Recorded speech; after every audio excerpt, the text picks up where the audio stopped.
Feeling a little bored? Need some outside activity? Maybe you should take up hunting. If so, who would you want helping you? John Wilson or Quint? The perfect time for episode 19 of Pop Art, the podcast where my guest chooses a movie from popular culture, and I'll select a film from the more art classic side of cinema with a connection to it. I am your We're Going to Need a Bigger Boat host, Howard Kasner. For my listeners, please like, follow, or comment. I'm especially looking for more reviews on iTunes, and I'd love to know what you think. Today, my guest is writer and filmmaker Steve Weiss, who has chosen the Steven Spielberg game-changing summer blockbuster hit Jaws, while I have chosen the Clint Eastwood movie nobody has ever seen or heard of, White Hunter, Black Heart, both with stories about characters hunting down wild beasts. To begin, Steve, why don't you tell us something about yourself? I am a screenwriter and a director, filmmaker. I have a short film called Sur'vi that's been playing in the film festival circuit for 3 years now, winning awards internationally. I also have a screenplay that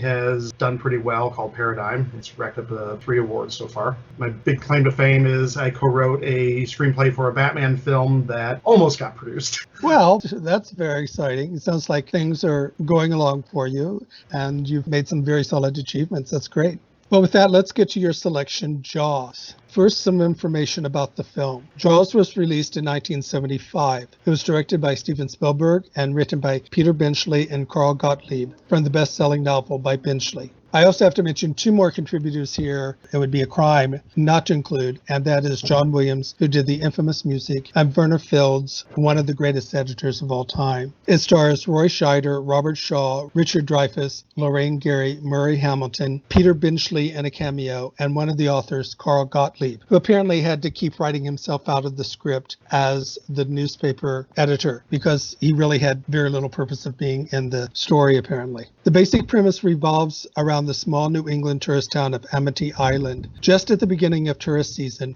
a young woman's body is discovered having been killed by a massive great white shark. As July 4th approaches, and when the town refuses to close down the beaches, a second person is attacked. The local sheriff, a marine biologist, and a professional shark hunter join forces to hunt down this ruthless killer. So why did you choose this film? Well, Jaws is actually my favorite film of all time. I grew up watching it. I was a kid when it came out. It gets better with age. The more you watch it, the more you can appreciate the filmmaking qualities in it, the acting, the writing, the directing. Everything came together beautifully. Funny story, one of the first film classes I ever took in college, we had to introduce ourselves and state what our favorite film was. Most of the students were listing off some artsy kind of films. When it came to me, I said Jaws. Everybody in the room just gasped. How dare I list a blockbuster as my favorite film? But the thing is, this film really has it all. Just wonderful characters, primarily the theme of man versus nature. This whole Moby Dick thing going on, especially with Quint, where you have the hunter that's after the big fish, being obsessed with hunting it. Of course, that's one aspect of the film. I can watch this film and just appreciate it every time. It has been called basically Moby Dick meets An Enemy of the People. An Enemy of the People is a play by Henrik Ibsen in which a local doctor at a very famous spa discovers that the water is becoming polluted and that they need to close down the spa, which would rob the town of a major source of money. It's the same basic principle here, closing down the beaches, which would cost the town a great deal of money. When did you first see the film? I was probably about 11. I actually saw Jaws 2 first because I was too young when the first movie came out. They re-released the original Jaws in the theater before putting it on television. I was able to see it 6 times in the span of a 1 week in the theater. I fell in love with the film first time I saw it. Well, you've answered this to some degree, but what did you think of it upon seeing it again? What stood out for you this time? Watching it again recently, the cinematography really is impressive. And I know, of course, there's the famous story behind making it where they shot pretty much everything on land and then moved out to the ocean. Production just came to a halt because the shark wouldn't work, and they had all sorts of problems out shooting on the water. The production time tripled, if I'm not mistaken. And I think it went 159 days over schedule. Which is just insane. Having the cast and crew out on boats, just sitting. A lot of times Spielberg would just have to roll camera on something. You just have to make up shots just to justify being out there for the day. somehow, and maybe Verna Fields is some credit for this, it came together amazingly well. You'd think that it was planned that way. Another thing that she helped in this regard is because it was going so far over time, she was editing the first half. And because the dailies and the rushes and her editing job at the first half was looking so good, it helped the studio be more patient with Steven Spielberg going both over budget and also over time. But as they were filming during the day, then she would edit at night, and that contributed a lot to how well everything went in the end. I first saw it after it came out, probably because many issues, I think, but I was in college when I saw it. I might have looked down a little on it at that time because it is not an art film. It's a pop culture film that may have, since it's being made, or may sometime in the future cross over to art film status. But the more I saw it, the more and more I enjoyed it, and the more I realized just how good a film it is.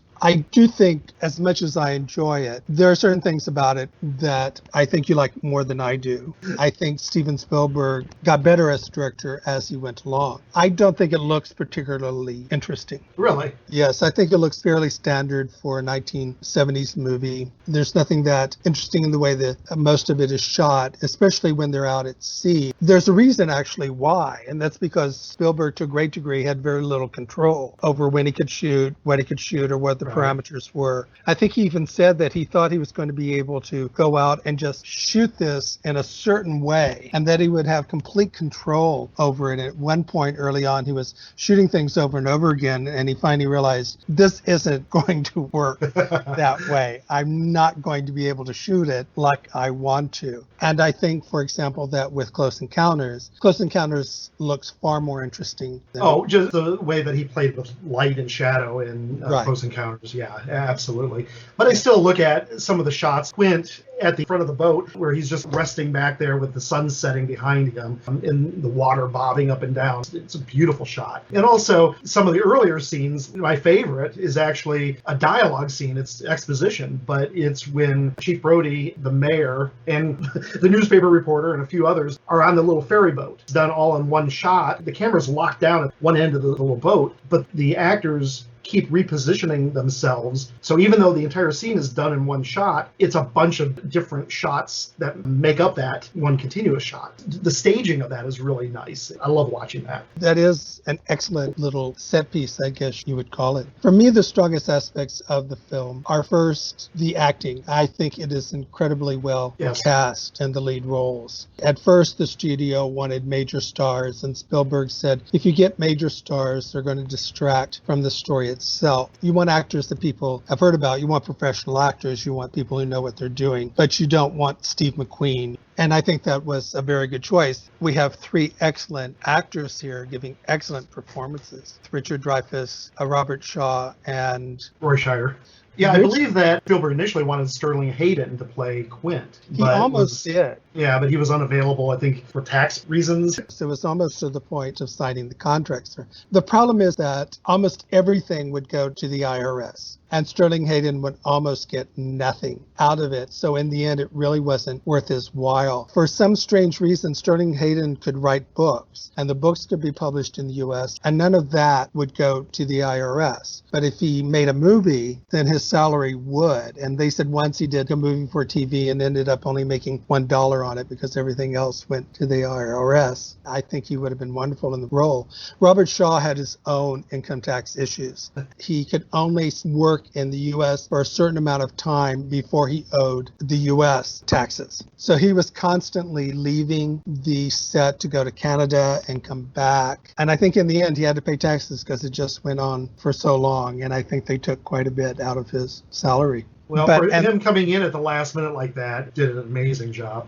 I think he probably gives the best performance, as much as I like Richard Dreyfuss and then Roy Scheider. Well, the thing, too, is that he's not in really a whole lot of the movie. He's introduced early in Act 1, briefly, and then really about halfway through the movie is when his role really takes off. And, of course, once the three actors are out at sea, then it just becomes a collaboration between those three actors, and he dominates. He does, though. Richard Dreyfuss does match him almost scene for scene. They disliked each other very much. They did not get along. Robert Shaw saw him as a young upstart. Dreyfuss saw Shaw as this, oh, I'm so much better than you are because I do stage work. Richard Dreyfuss was getting very good reviews for a movie that did very badly and wasn't well reviewed, The Apprenticeship of Judy Kravitz. Right. And Shaw was kind of resentful of that or was jealous. And I think you can tell these two actors really don't like each other. Played well for the contrast of the characters, though. Yes. Because that's what the dynamics between those two characters were. And honestly, if you didn't have that antagonism, the scene with the three of them inside the boat at night when Quint tells the story of the Indianapolis, when the two characters kind of bond at that point, that's a really nice moment because you have that antagonism prior to it leading up to this point where it's like, hey, we've got something in common. It almost becomes them against Brody at that point because Brody's kind of the man left out. You do sort of feel sorry for Brody at that point. He just doesn't have anything that these two people have. Though in the end, he's the one who ultimately saves the day. Right. I also, of course, love the music. Oh, yes. And the way it was used. I think it's just brilliant that you know when the shark is there and when it isn't based on the music. And instead of spoiling it, it actually made it much more suspenseful. Well, and a good example of that is the scene at the beach where you have the two little kids with the fake fin. Right. And he made me do it. He talked me into it. But through that whole scene when the people are freaking out and panicking and running from the water up onto the shoreline, there's no music. Then the real shark shows up over in the body of water next door where Brody's son is at. That's when the music kicks in. And after that whole big scene with all the people panicking, and it's like, a little relief. And then when you hear the music, oh no, it's for real now. I think overall, as a movie, it's really exceptional. I think it is a really fine movie. It's a movie that doesn't do anything, but it just does it so extremely well that it rises above pop culture. It's really exciting, a really good movie. You've named a couple of your favorite scenes. Do you have other favorite moments? It's actually kind of funny. I'm going to bring up a scene that actually makes me laugh every time I see it because it's edited so awkwardly. I don't know what happened in the scene. They're examining the dead body of Chrissy, who was the first victim. They're in the morgue. There's a wide shot with Hooper's examining the remains, and then it cuts to a close-up of him lifting the arm up out of the pan. You just hear his voice say, "This is what happens." And then it cuts back to the wide shot, and he's just continuing on with the little speech that he was giving. It obviously, they needed an edit for some reason. Right. And that was the only cutaway that they had, and they just dropped in some line. That's so jarring, but it cracks me up every time. As a filmmaker, I know what they did. I don't think most of the audience really pays attention. That's also what happens when you see a movie, the number of times that you see it. I start noticing things about movies I've seen 6, 7, or 8 times, and I go, that is a weird edit. But they had to put something there for some reason that we don't know about. Those are very interesting to catch. I really like the scene where the head comes out of the side of the boat also. I think that's done very suspensefully. That always gets a big scream. Some of my favorite scenes are, of course, the one you've already mentioned, the monologue he has about the Indianapolis. Yeah. But I like 2 of the other scenes, the one where Quint crushes the beer can and Richard Dreyfuss crushes the styrofoam cup, or when they're comparing wounds and at the very end he says, I have something that has you all beat, opens his shirt, points to his chest and says, so-and-so, she broke my heart. There are also a couple of nice edits at the beginning that I think most people point out. One is when Brody is on the beach. Someone passes before him and you closer to his face, and someone passes before him and you're closer to his face again. Sort of tension editing. Very Hitchcockian. Yes. The other one is the famous one where he's sitting in the chair and it feels like he's coming closer to the camera, though actually the camera is probably going close to him when something happens in the sea. That literally is taken from Hitchcock because the effect that Hitchcock used in Vertigo. You're dialing in while zooming out, or vice versa, depending on what effect you're trying to go for.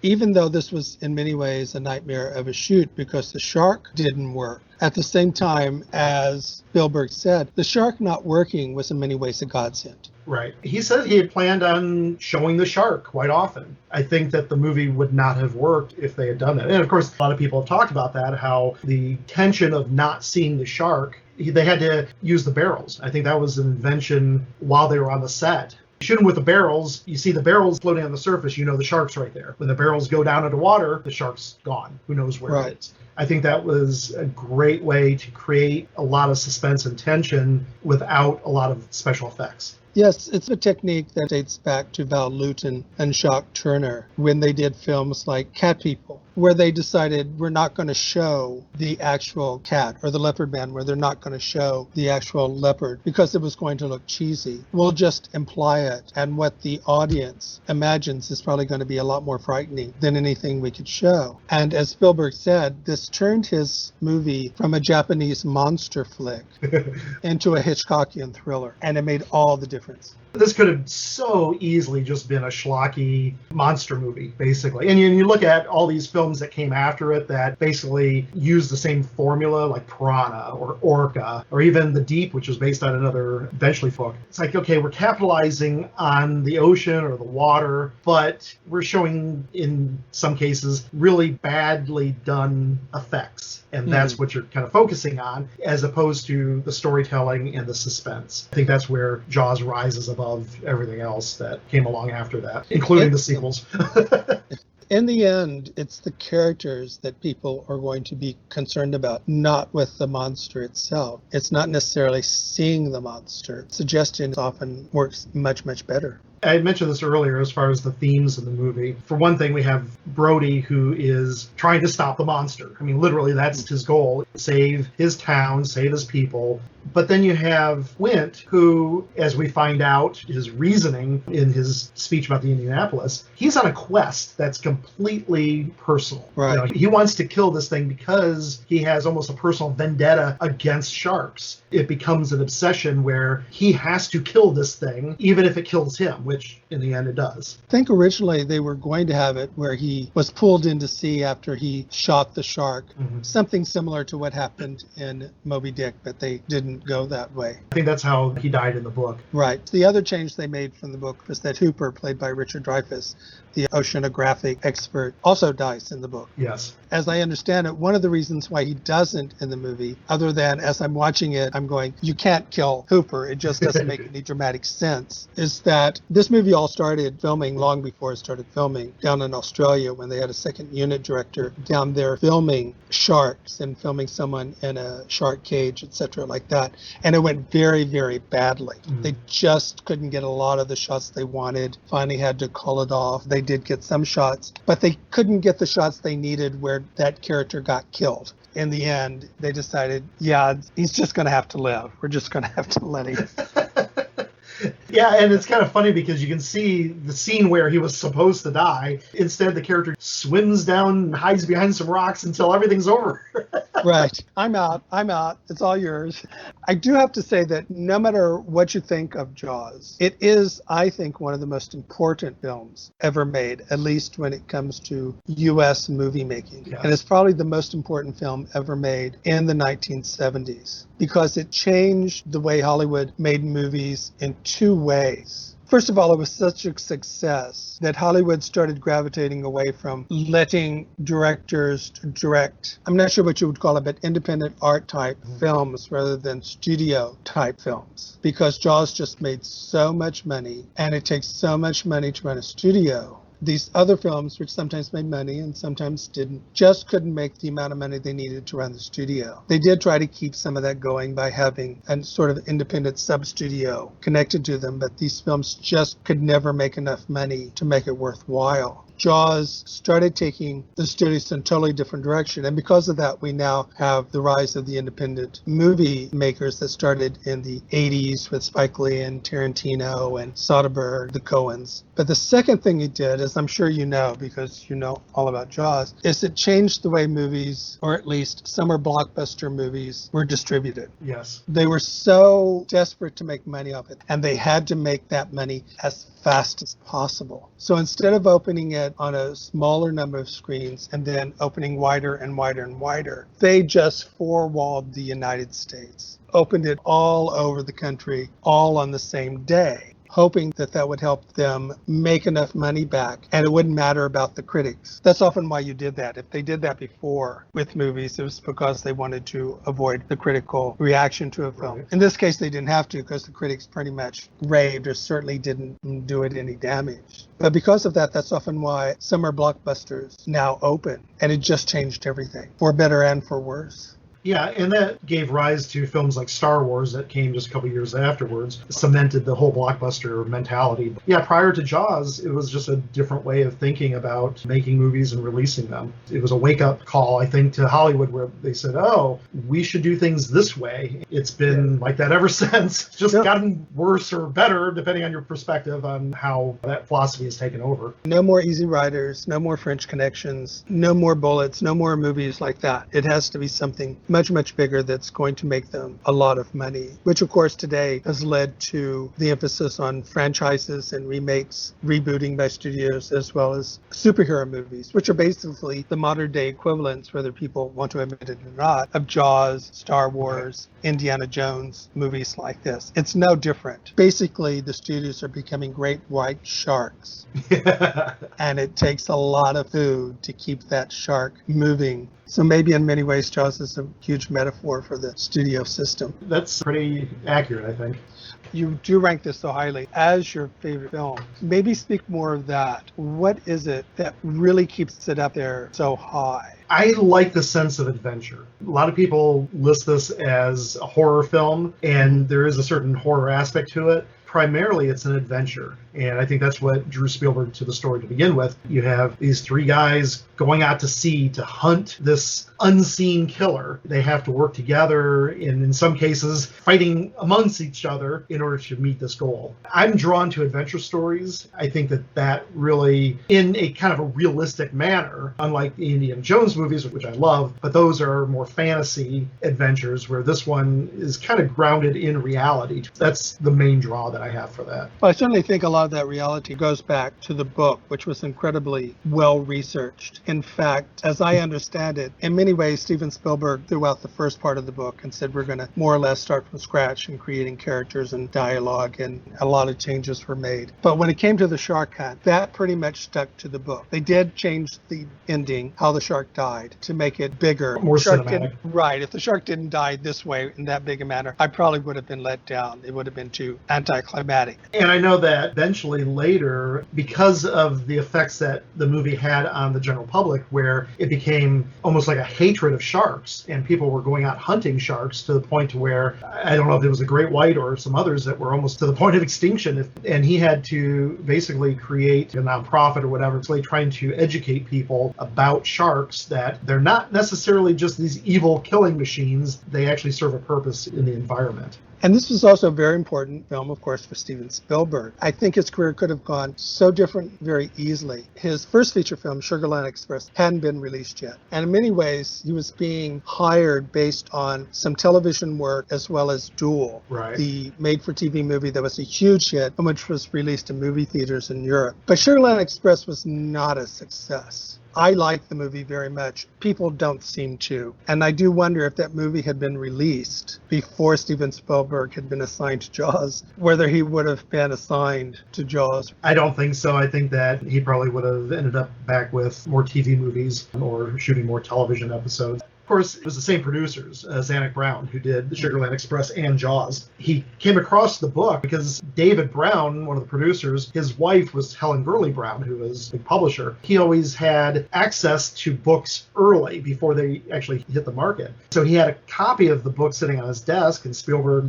so the story goes, saw it and asked to read it. And he came back and said, I want to direct it. Book had not even been released yet before Spielberg was signed on to it. The book may not have been a hit. Just so many ifs that could have happened along that domino effect. That was one of the worries they had. What they were worried about is they knew it was going to take so long to make the movie, that the book was only a moderate hit. That wasn't going to help either. But fortunately for them, it stayed on the New York Times bestsellers list in hardback form for 20-something weeks. And then after that, it goes to Book of the Month Club, things like that. And then it hits paperback. that just gave it this huge shelf life. But of course, it put a lot of pressure on them because what if the movie didn't live up to the book? They were going to be making a lot of changes. What if people didn't like that? No one seemed to care about the changes, which makes me suspect that nobody was reading the book for its literary quality in the first place. Probably true. I honestly didn't really care for the book. It's okay, but there were just so many things, like Hooper had an affair with Brody's wife, and there was like some subplot with gangsters. Let's just get to the show. Well, with that, here's some more information about the movie. It cost $9 million to make. It made $470 million that year. It got 4 Oscar nominations.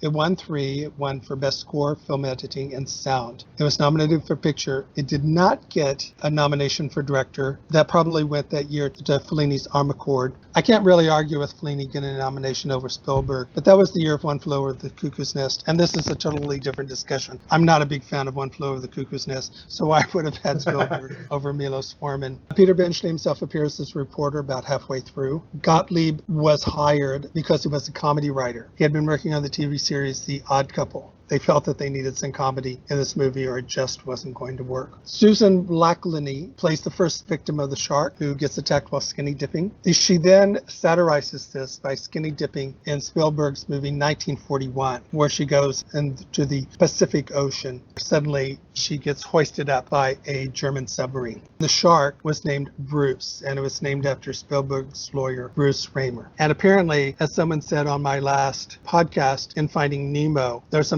massive shark there named Bruce, named after the shark in Jaws. Yeah. Another little bit of trivia, Carl Gottlieb and Richard Dreyfuss shared an apartment together when they were in college, along with Rob Reiner. So when Carl Gottlieb was brought on board, they were trying to get Richard Dreyfuss because he had just come off of The Apprentice, Judy Kravitz, getting these rave reviews for this. He was just like, nah, I'm not going to do this shark movie. Spielberg had Carl Gottlieb reach out to him, and it was Gottlieb who convinced him to come on and do the film. Is there anything else you might want to add about the film before we move on? Of course, it spawned 3 sequels that diminished in quality greatly. That was another effect that it had, was spawning sequels. It also created a sequelitis that we have to throw number 2 on it, number 3. I think Hollywood changed because of that also. With that, let's get to my selection, and that is White Hunter, Black Heart. First, some information about the film. White Hunter, Black Heart was released in 1990. It was directed by Clint Eastwood and written by Peter Vertel, James Bridges, and Burt Kennedy, based on a book by Vertel. It stars Clint Eastwood, Jeff Fahey, Alan Armstrong, George Jansa, Charlotte Cornwell, Norma Lumsden, Marisa Berenson, Richard Vanston, Timothy Spall, and Clive Mantell. It also has Jamie Koss. She almost has no lines, but I feel like I should mention her because she's basically playing Lauren Bacall. Most of the characters in this film are based on real people. The basic premise of the film is inspired by real-life director John Huston as he arrives in Africa before starting up to shoot the classic adventure romance, The African Queen. Before the director begins the movie, he wants to shoot a great elephant, but is prioritizing the hunting of the beast, and the moral quandary of shooting such a magnificent animal leads to tragedy. So to begin, what do you think about the pairing of these 2 movies? Thematically, they tie in together because with the character of Quint in particular from Jaws,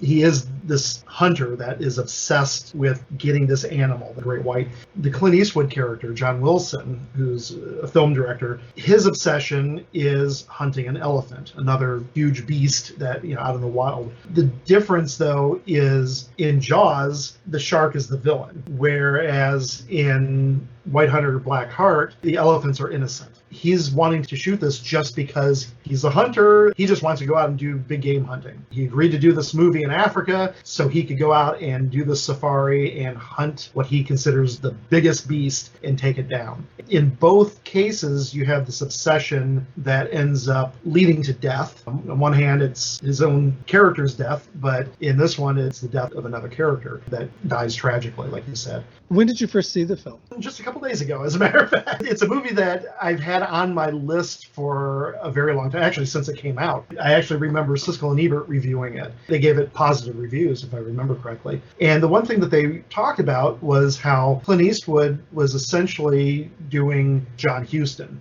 Clint Eastwood is an actor that you normally just associate with very low-key characters, not a lot of dialogue, squinting a lot, glaring at people, growling. In the case of this character, John Wilson, he talks a lot. He takes on John Huston's demeanor, his speech pattern, the way he carries himself. He becomes John Huston. And it's actually quite an amazing thing. I've appreciated Clint Eastwood as an actor and a director for a lot of years, but I wanted to watch this movie simply for his performance. And what did you think of the movie overall? I liked it. I was very engaged with it. Of course, being a filmmaker, I always enjoy watching movies about the process of making movies. Even though this is a fictionalized account of the making, or the pre-production, I should say, of The African Queen, it still was kind of interesting seeing that inside view of Hollywood, the interaction between the director and the producer, the screenwriter, and to some degree the actors, and being on location. Kind of got a kick out of the fact that they were on location. It starts raining, and they just had to throw the schedule out the window because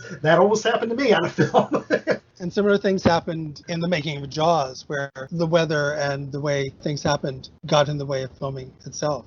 I first saw the movie when it came out. First, I suppose I might say that I am sort of an outlier when it comes to Clint Eastwood. I enjoy his movies. I like watching them. I don't think he's a very good actor at all. I think he's perhaps better than Charlton Heston. He may be as good as John Wayne, but what is fascinating about Clint Eastwood as a movie actor is the characters he plays. He tends to often make two kinds of films. He makes the Dirty Harry type films that sort of glorifies this tough man, he-man, white man, a type of persona, me against the world and I'm the only one that can save things, etc. And the other kind of films that take that same persona and sort of question it, like Play Misty for Me. I think that he's also just an average director. I've never understood why people think he's a particularly good director. That has always mystified me. I think that he comes from being an actor and who became a director. There's a certain class of directors that I would lump Rob Reiner and Ron Howard into that, to where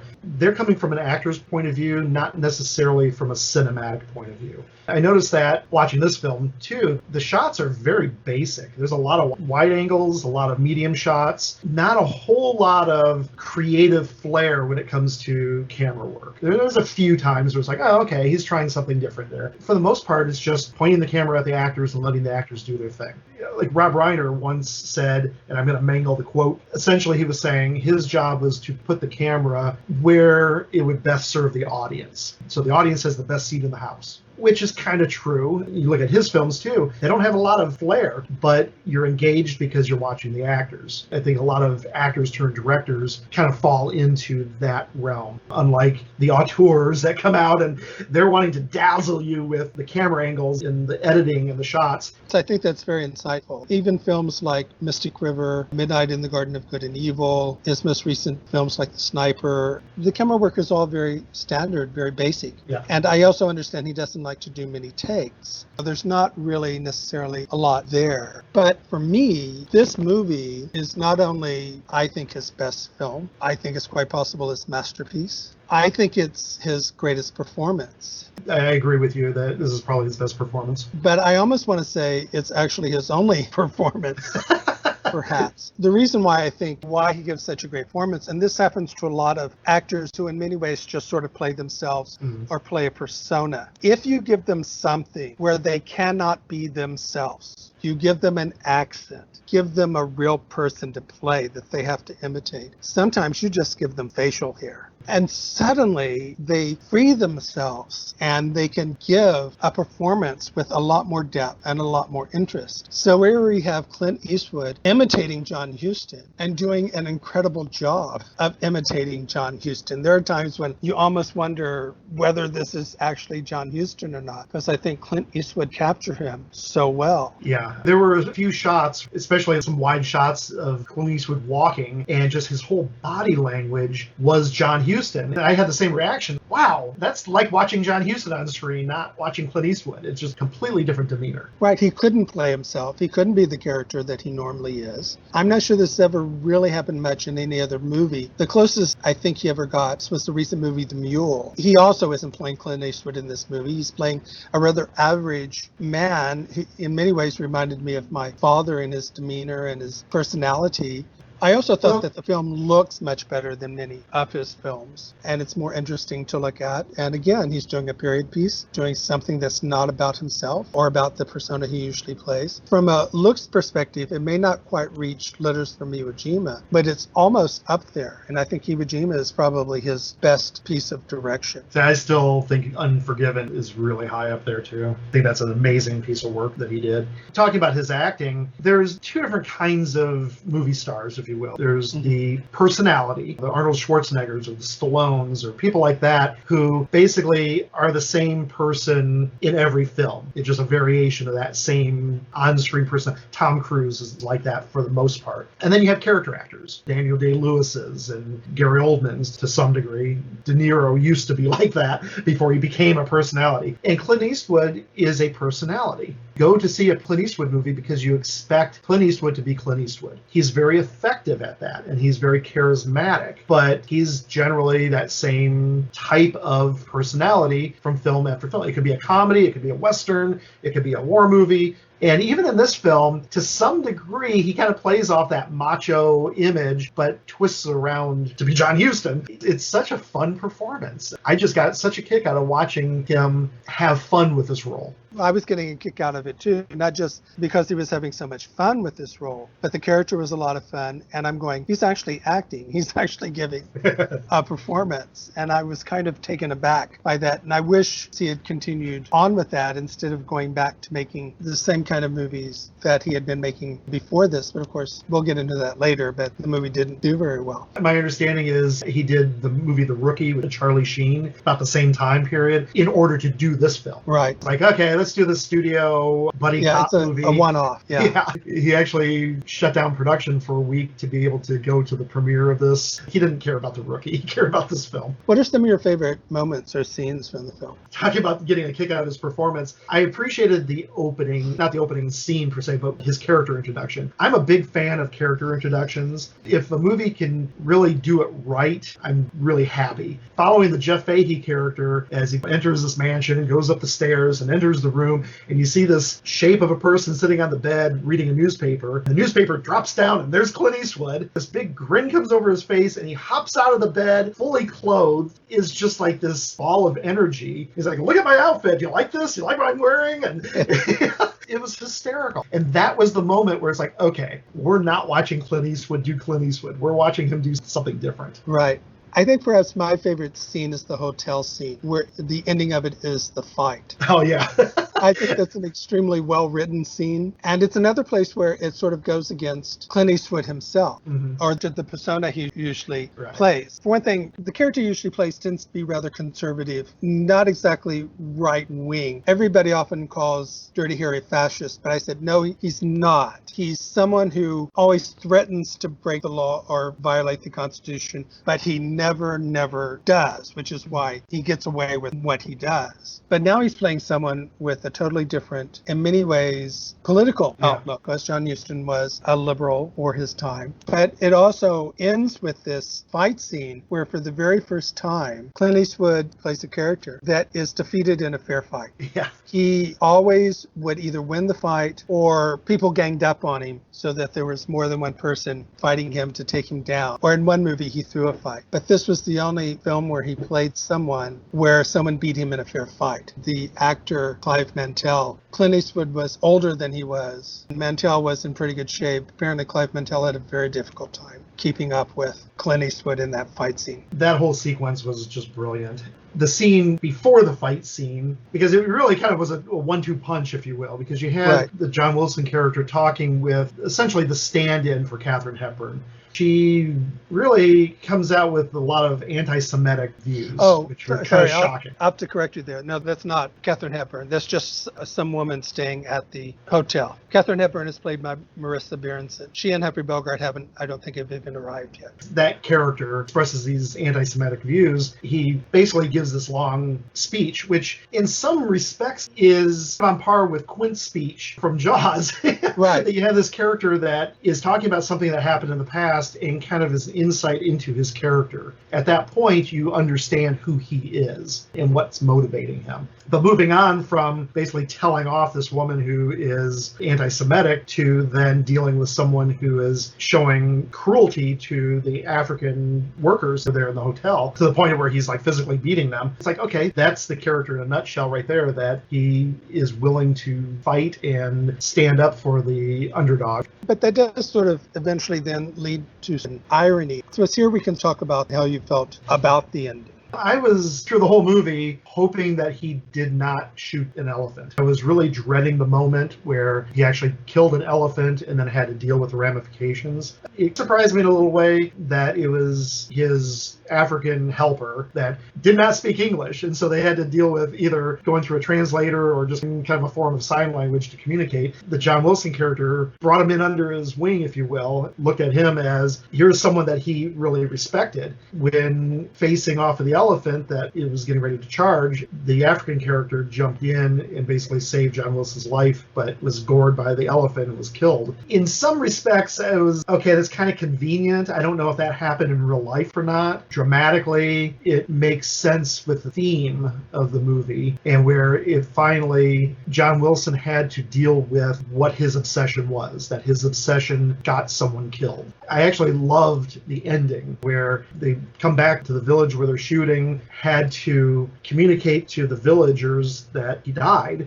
The translation of what they were saying was White Hunter, Black Heart. He's someone that is fighting for the underdog, showing that he's not a racist, not a bigot, but yet because of his actions, the villagers consider him having a black heart. And then he's having to return to work and basically, for the first shot of the movie, just saying action. That kind of affected me. I think there is an irony here that, yes, he fights for the underdog, he's a liberal, he supposedly has no racism, but in the end, he is a white person that exploits these black characters as well. Just because he has good intentions in his heart, he still doesn't really understand what is really going on with these people, and he's still willing to treat them in some way, to some degree, the same way that the other people are who look down on them. Right. He considers them rather childlike and considers them something for him to impress, and I'm your big white savior, and he's not their white savior, and he kind of realizes that at the end. He kind of treats everybody like that. Everybody is beneath him,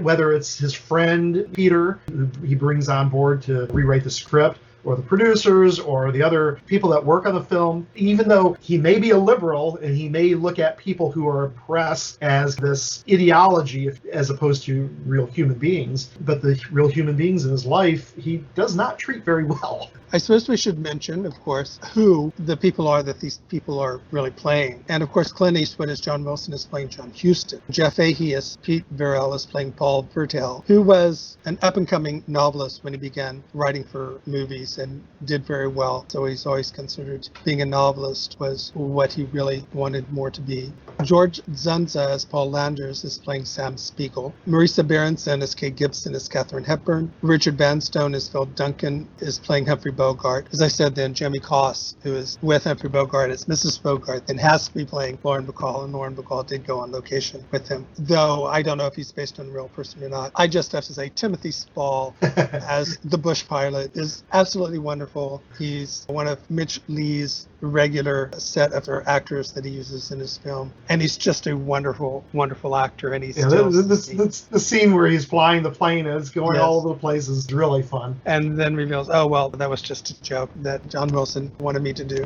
With that, here's some more information about the film. It cost $24 million to make, and it made $2 million.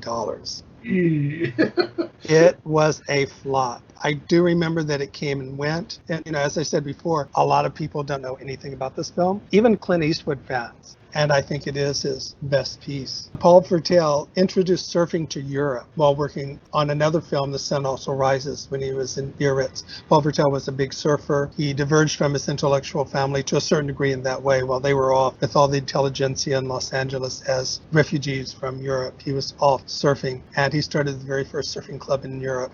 His second wife was Deborah Carr. They stayed married until her death, and then he died 2 years later. The boat in the movie was the same boat that was used in The African Queen. And the gun Clint Eastwood used in the film was also the same gun John Huston had when he was making the film. This is both James Bridges and Paul Vertel's last movie as screenwriters. People might recognize Marisa Berenson from her roles in Cabaret and Barry Lyndon.